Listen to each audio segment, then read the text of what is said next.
जय सत्यम सिद्धाय नमः, जय गुरुदेव। स्वागत है आप सभी का हमारे चैनल मनीष फिटनेस में। आज मैं आपको बताने वाला हूँ कि अपने आप मुग्दर की रिपीटेशन कैसे बढ़ा सकते हैं और साथ ही साथ जो हमारी कला होती है, जैसे हम बोलते हैं आर्क स्विंग, जो हमारी दोनों हाथों में एक एक मुग्दर लेके होती है। इस पर एक वीडियो बहुत पहले आई थी जो मैंने और सक्षम संज्ञा ने शूट करी थी। लॉकडाउन के आसपास की वीडियो थी जिसमें हमने आपको बताया था कि सिंगल हैंड आर्क स्विंग कैसे लेंगे। मतलब उसमें एक हाथ में मुग्दर होता है और मुग्दर को हम इस तरीके से लेके जाते हैं और पीछे से आगे की तरफ खींच लेते हैं। वो वीडियो लगा नहीं था कि इतनी पुश हो जाएगी, क्योंकि उस टाइम इतनी फिजिक बहुत अच्छी नहीं थी, लेकिन लोगों ने काफ़ी सपोर्ट दिखाया, उस वीडियो काफ़ी पुश करा है। तो उससे ये तो समझ में आता है कि हाँ भाई, लोग सीखना चाहते हैं। मतलब जितने भी हमारी ऑडियंस जुड़ी हुई है, जो भी मुग्दर व्यायाम देख रही है, उसके मन में ये है कि हम मुग्दर की कलाएँ ज़्यादा से ज़्यादा कैसे सीख सकते हैं। तो उसी को लेकर आज आपके लिए एक वीडियो आई है जिसमें आपको बताऊँगा कि आप आर्क स्विंग दोनों हाथों में एक एक मुग्दर लेके कैसे कर सकते हैं। तो आइए शुरू करते हैं। सबसे पहले दिखा देता हूँ आपको कि मैं किस स्विंग के बारे में बात कर रहा हूँ।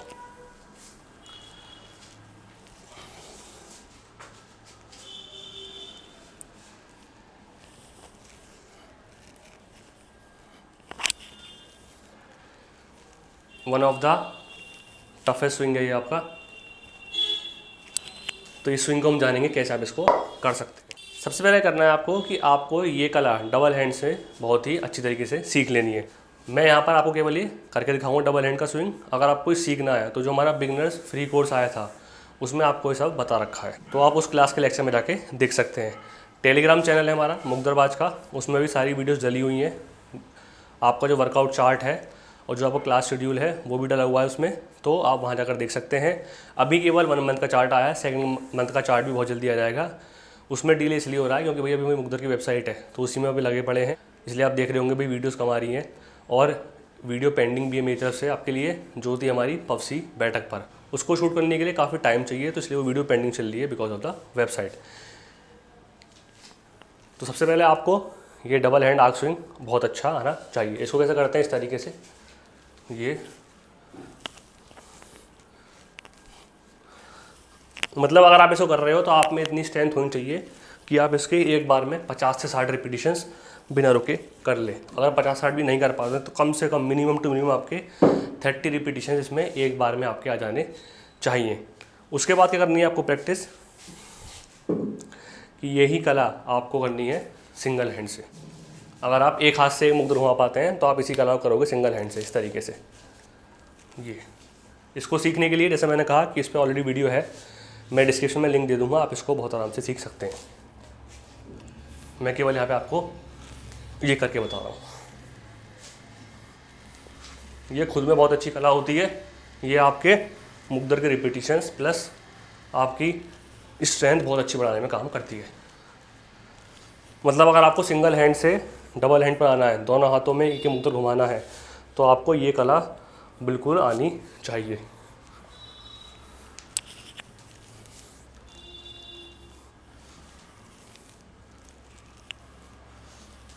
ये होगी आपकी इस तरीके से। ये कितने करने हैं आपको? आपको एक बार में कम से कम 15 बिना रुके करने हैं एक हाथ से। मतलब आपने पकड़ा तो इसका एक रिपीटिशन कंप्लीट कैसे होता है, 1 2, इस तरीके से आपको करने कम से कम 15 बार बिना रुके हुए। 15 आपके राइट हैंड से, 15 आपके कम से कम लेफ्ट हैंड से। जब आप इस स्टेज पर पहुंच जाएं तब आप आगे बढ़ेंगे। फिर आपको इसके बाद एक और कला है जो आनी चाहिए, वो है आपकी डबल हैंड से थोड़े से फास्ट स्विंग। डबल हैंड से हम स्विंग तो करते करते ही हैं, जैसे कि ये वाला हो गया आपका ट्रेडिशनल बोलते हैं, जैसे हम ये आपने घुमाया, लेकिन इसमें भी आपको थोड़ा सा फास्ट आना चाहिए, जो कि ये होता है।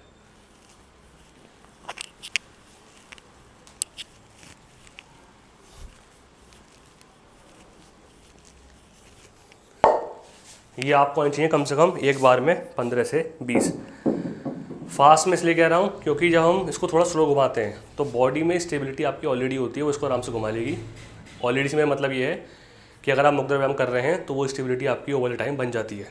लेकिन जब हम मुग्दर को थोड़ा फास्ट घुमाते हैं तो आपकी बॉडी आपसे और स्टेबिलिटी मांगती है, तो इसे करने से बॉडी की और स्टेबिलिटी आपकी बढ़ जाएगी। क्योंकि हमें जो कला करनी है दोनों हाथों में एक एक मुग्दर और आर्क स्विंग करना है, उसके लिए बॉडी में आपकी बहुत ज़्यादा स्टेबिलिटी चाहिए। इवन जो मैंने आपको बहुत पहले बताया था जो आपका होता है 360 डिग्री स्विंग, उसे भी करके दिखाता हूँ आपको, वो भी आसान होता है इस वाली कला से। जो हमारा होता है कंप्लीट 360 डिग्री स्विंग, जो कि इस तरीके से होता है।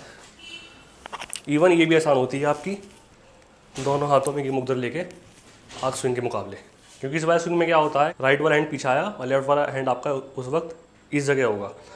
तो अब आप मुद्रा को जब यहाँ से ऊपर की तरफ उठाओगे तो ये वाला मुद्रा आपका आएगा राइट की तरफ, तो बॉडी ऑटोमेटिकली बीच की पोजीशन में रहती है, राइट लेफ्ट मूव नहीं करती।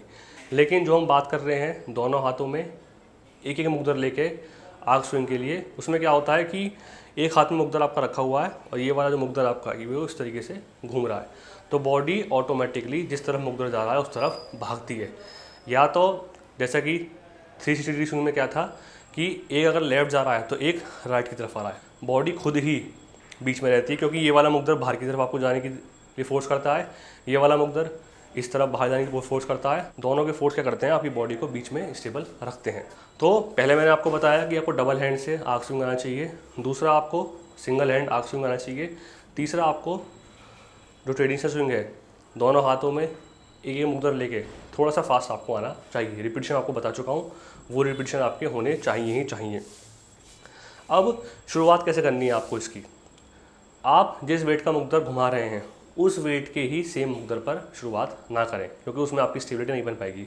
फॉर एग्जांपल आपने देखा है कि मैं ये 10-10 किलो के मुद्रा हैं, इनको बहुत आराम से डबल हैंड से घुमा लेता हूँ, इवन 15 वाला भी सिंगल हैंड से घुमा लेता हूँ। तो अगर मैं अपनी करंट कैपेसिटी मानूँ, अभी मैं 15 किलो के मुद्रा को एक हाथ से ही स्विंग कर पाता हूँ, दोनों हाथ में एक एक मुद्रा को लेकर स्विंग नहीं कर पाता हूँ।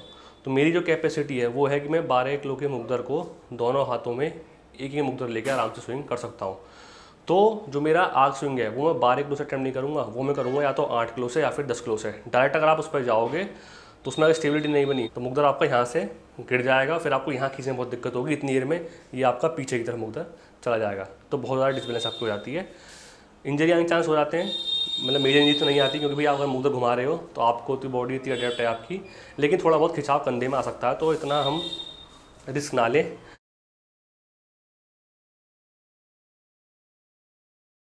जब आप अपने मुद्रा को यहाँ गिरा के यहाँ से खींचेंगे तो आपकी बॉडी शिफ्ट होगी जिस तरफ आपका मुद्रा जा रहा है। एग्जाम्पल के तौर पर लेते हैं, ये मेरा मुद्रा राइट हैंड में है, ये मेरा लेफ़्ट से राइट की तरफ जाएगा, तो जब मैं इसे राइट की तरफ से खींचूंगा तो मेरी बॉडी ऑटोमेटिकली थोड़ा सा राइट की तरफ शिफ्ट होगी।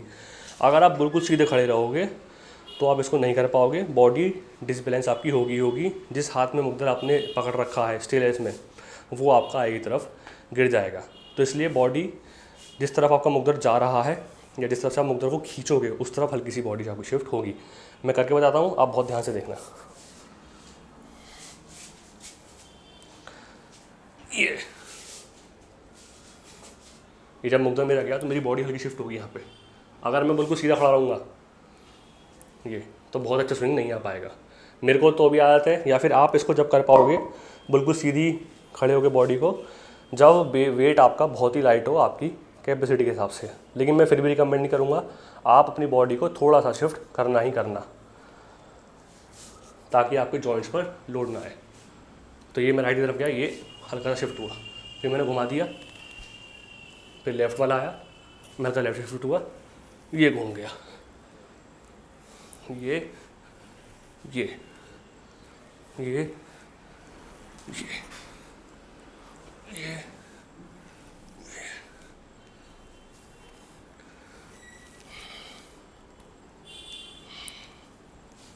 क्योंकि ये देखने में इतना आसान लगता है, उतना बिल्कुल भी नहीं है। तो इस तरीके से आपको परफॉर्म करना है।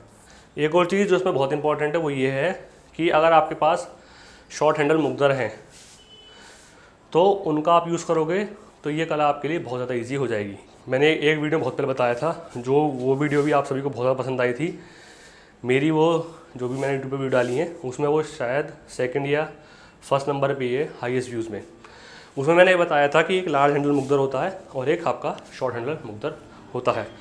लार्ज हैंडल में जब हम कला करते हैं आर्क स्विंग वाली, तो जो हैंडल का हत्था होता है वो यहाँ अड़ जाता है, लेकिन क्योंकि शॉर्ट हैंडल मुद्रा जो होता है वो आपकी पूरी हाथ की हथेली में कवर हो जाता है, तो वो आपकी कलाई में नहीं अड़ता। क्योंकि आप ऐसे करोगे तो हैंडल फिसलता है, फिर आप टाइट पकड़ोगे तो वो जो इसका कैप होता है, मैं दिखाता हूँ डबल हैंडल वाला मुद्रा, जो इसका ये कैप होता है जो रोकता है, ये जब आपका खींचेगा मुग्धा इस तरीके से बाहर की तरफ, तो ये यहाँ पर आपकी कलाई में इस तरीके से अड़ जाता है। लेकिन शॉर्ट हैंडल मुग्दर में कोई भी दिक्कत नहीं होती है, क्योंकि ये आपकी हथेली पर ही होता है। ये आपकी कलाई में बिल्कुल भी ये जो नस होती है यहाँ नहीं अड़ता है, तो यहाँ पर आपके पेन होने के चांस नहीं होते हैं। उस वीडियो को आप देख लेना, बहुत ही इंटरेस्टिंग वीडियो, जिन्होंने नहीं देखी हो उसमें बहुत ज़्यादा नॉलेज है, उसकी भी लिंक मैं डिस्क्रिप्शन में आपके डाल दूँगा। एक और बात कि हमें करने कितने रिपीटिशन शुरुआत में इसके, तो आप जितने रिपीटिशंस कर पाते हो बहुत अच्छी स्टेबिलिटी के साथ, अगर शुरुआत में आप 7, 8, 10 रिपीटिशन भी लगाओगे तो भी बहुत है। मैक्सिमम आपके ऊपर आप इसको कितना लेके जा सकते हो।